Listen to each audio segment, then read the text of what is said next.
බන්ධනාගාරයේ ඇතුලේ ඉඳන් මට කතා කරා. ඉබ්‍රාහිම් ආත්මයා අනුර කුමාරගේ ජනතා විමුක්ති පෙරමුණේ ජාතික ලැයිස්තුවේ හිටියා. මම දන්නවා ඉබ්‍රාහිම් කියලා කියන්නේ එයා හොඳ ජීවිතකාරයෙක් මම දන්නවා. එකක් මේක දාලා තිබුණා. ලේක් හවුස් එකක් දාලා තිබුණා. ලේක් පෞගිය දවස්වල මේ මාධ්‍ය බලකලා තිබුණා. රිමාන්ඩ් බන්ධනාගාරයේ ඉන්න පුද්ගලයෙක් එක්ක මගේ සම්බන්ධතාවයක් තියෙනවා කියන ප්‍රවෘත්තියක් සම්බන්ධ වෙලා මාධ්‍යවල තිබුණා. ඒක සම්බන්ධව මම යම් පැහැදිලි කිරීමක් කරා. විශේෂයෙන්ම ජනාධිපති මාධ්‍ය අංශයේ ඉන්න උදවිය ඒකේ ප්‍රධානීන් මේක සම්බන්ධව ඉතාම සංවිධානාත්මකව ඒගොල්ලෝ විශාල චරිත ඝාතනය කරන්න යම් ප්‍රචාරයක් කරනවා. අපි මේ රටේ දේශපාලනය ගොඩනගාගෙන තිබෙන්නේ අපරාධකාරයෝ එක්ක වෙලාවත්, ජාවාරම්කාරයෝ එක්ක වෙලාවත් නෙමෙයි අපේ දේශපාලනය ගොඩනැගිලා තිබෙන්නේ. වීදි වලට බැහැලා මේ රටේ සමාජ අසාධාරණයට එරෙහිව, ජාතිවාදයට එරෙහිව යහපත් ශ්‍රී ලංකාවක් ගොඩනැගීම වෙනුවෙන් අපි විශ්වවිද්‍යාලවල ඉන්න කාලවල ඉඳන් ඒ සටන් කරලා ගොඩනගාගත්ත ඉතිහාසයක් අපිට තිබෙනවා. ඉතිහාසය එහෙම මකන්න බෑ. මොකද මම කියන්න ඕනේ විශේෂයෙන්ම මට මේ දුරකථන ඇමතුම් ආවේ මම පැහැදිලිවම කිව්වා රිමාන්ඩ් බන්ධනාගාරයේ ඉන්න පුද්ගලයාගෙන් නෙමෙයි. ඒ දුරකථන ඇවිල්ලා තියෙන්නේ අපේ දේශපාලනයේදී අපි එක්ක සම්බන්ධ වෙලා වැඩ කරපු කෙනෙක් එක්ක එයා දේශපාලනයක අපි එක්ක වැඩ කරන කාලේ කතා කරපු ටෙලිෆෝන් කෝල්ස් ටික. ඒකට යාගේ ඥාතියෙක් කියලා වුණාම ඒ ඥාතියා ඒ SIM කාඩ් එක රිමාන්ඩ් බන්ධනාගාරයේදී පාවිච්චි කරලා තියෙනවා. ඒතකොට අපරාධ පරීක්ෂණ දෙපාර්තමේන්තුව මාව කැඳවීමක් කරාමත් මම මේ කැඳවීමේදී ඒගොල්ලන්ගොත් මට පැහැදිලිව කිව්වා වැලිකඩ බන්ධනාගාරයේ ඇතුලේ ඉඳන් ටෙලිෆෝන් කෝල් ඇවිල්ලා නැහැ කියන එක. මම හැව්වා ඒක. ඒතකොට ඒගොල්ලෝ කිව්වා එහෙම ඇවිල්ලා නැහැ മന്ത്രിතුමා 2021 24 කාලේ ආපු දුරකථන ඇමතුම්.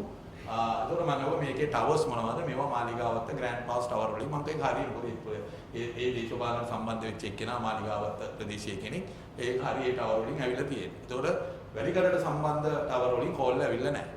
ඒතකොට මේ ප්‍රවෘත්තිය පළ කරේ වැලිකඩ බන්ධනාගාරයේ ඇතුලේ ඉඳන් මට කතා කරා කියලා ඊටාම ඒ කියන්නේ අපි පිළිබඳව ඒ ප්‍රවෘත්තිය බලනකොට ද්වේෂ සහගත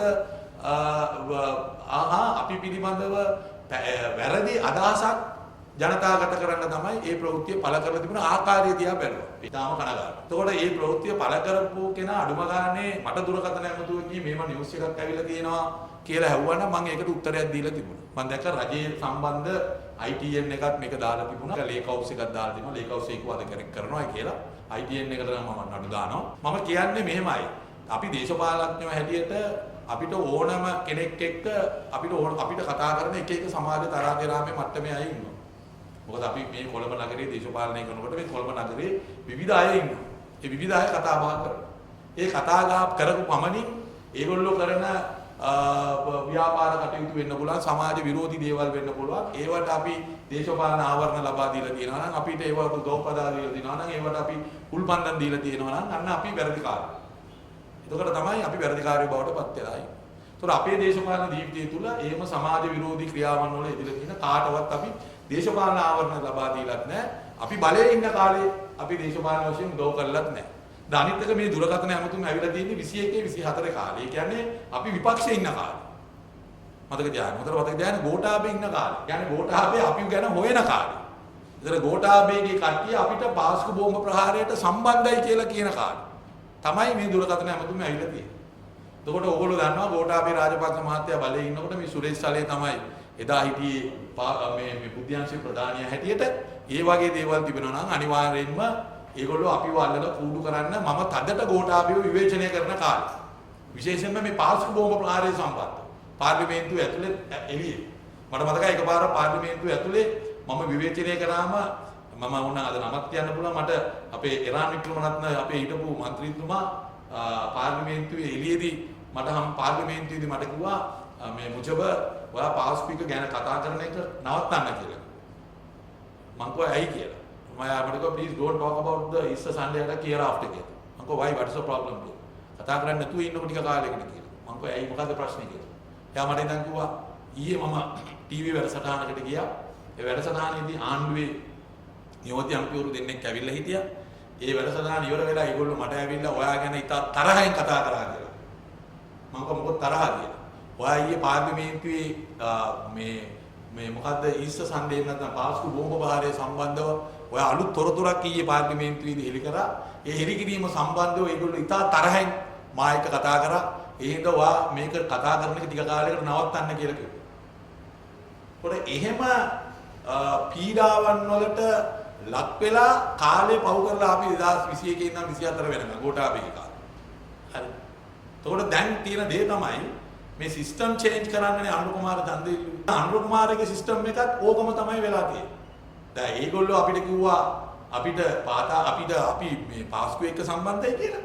දැන් මේගොල්ලන්ගේ කට්ටිය ප්‍රචාර කරනවා අපි මේ අපරාධකාරයෝ එක්ක සම්බන්ධයි කියලා ප්‍රචාරයක් කරනවා. මොකද්ද වෙනස? ඒ සිස්ටම් එකමනේ මේ යන්නේ. නේද? එතකොට අපි දේශපාලඥයන් හැටියට අපිට එන දුරකථන ඇමතුම් ඕන කෙනෙක් කතා කරන්න පුළුවන්. අපි දන්නේ නැහැ එන ටෙලිෆෝන් කෝල් කොහෙන්ද එන්නේ කියලා. අපි ආන්සර් කරනවා. අපි කතා කරනවා. නමුත් ඒක ගැන විමර්ශනයක් කරන්න ඕනේ නම් අපරාධ පරීක්ෂණ දෙපාර්තමේන්තුවේ එන්න කිව්වම අපි කියලා ඒකට කට උත්තරයක් දෙනවා.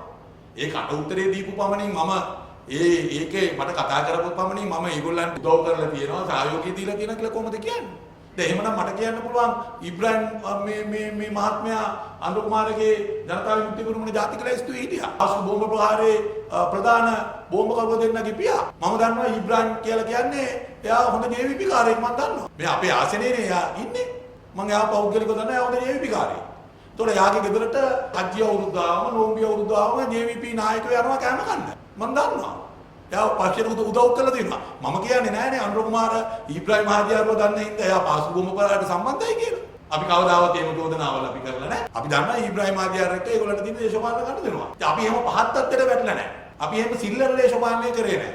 ඒක ප්‍රාථමික දේශපාලනය අපි කරේ නෑ. එහෙම නැත්නම් අපිටත් කියන්න තිබුණා. අම්මෝ ඉබ්‍රාහිම් මහදියාර එක්ක අනුර කුමාර හිටියා. ඒ පක්ෂේ තමයි හිටියේ. ඒ හින්දා අනුර කුමාරගත් මේ පාසු බොම්බ පරාට එක්ක සම්බන්ධකම් තියෙනවා.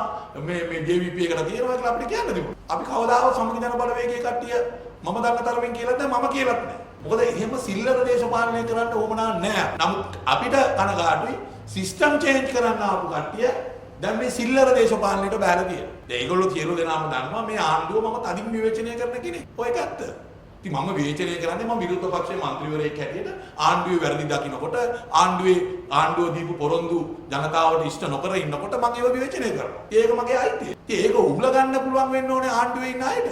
ඉතින් ආණ්ඩුවේ ඉන්න ජනාධිපතිගේ ප්‍රධානියාගේ ඉඳන් ආණ්ඩුවට උදව් කරන මාධ්‍ය ආයතන ආණ්ඩුවට කඩ යන අනිකුත් මේ YouTube වල ඉන්න මාධ්‍ය ආයතන ඒගොල්ලන්ට ඒව දරා ගන්න බෑ. ඒ දරා ගන්න බැරි වුණාම ඒගොල්ලෝ බලනවා අර පොහොට්ටුවේ කට්ටිය ගෝඨාභයලා රාජපක්ෂලා ඔය කරපු කැම්පේන් එකම දැන් අපිට විරුද්ධව කරා. ඒකද මේ කරපු සිස්ටම් චේන්ජ් එක. ඒක ද්වේෂ සාගතයි. ඒක ද්වේෂ සාගතයි. මොකද එහෙම දේශපාලන අපිට කරන්න ඕනේ නැහැ. එහෙම දේශපාලන වටපිටාවකින් ආපු අය නෙමෙයි. අපි මහ පොළවේ දේශපාලනය කරලා වීදි සටන් කරලා උද්ඝෝෂණ වල ගිහිල්ලා පෙළපාරේ ගිහිල්ලා පොලිසිය වලත් එක්ක ඒ කාලේ එක කාලේ වලට හැප්පිලා මේ රටේ ජනතාවගේ අයිතීන් වෙනුවෙන් ප්‍රජාතන්ත්‍රවාදය වෙනුවෙන් නිදහස වෙනුවෙන් මාධ්‍ය නිදහස වෙනුවෙන් ජාතිවාදයට විරුද්ධව එහෙම මහ පොළවේ හැප්පිච්ච අය. එහෙම හැප්පිලා ගොඩනගාගත්ත දේශපාලනයක් මේ. එහෙම නැතුව මේ කාගෙන්වත් මේ පාතාල ලෝකේ ඉන්න අයගේ උදව් වලින්වත් අපරාධකාරයන්ගේ උදව් වලින්වත් ජාවාරම්කාරයන්ගේ උදව් වලින්වත් ගොඩනගාගත්ත දේශපාලන ඉතිහාසයක් අපිට නැහැ. ඒ දේශපාලන ඉතිහාසය දන්නේ නැති අය දැනගන්න ඕනේ. ඒ හින්දා මේ ඇවිල්ලා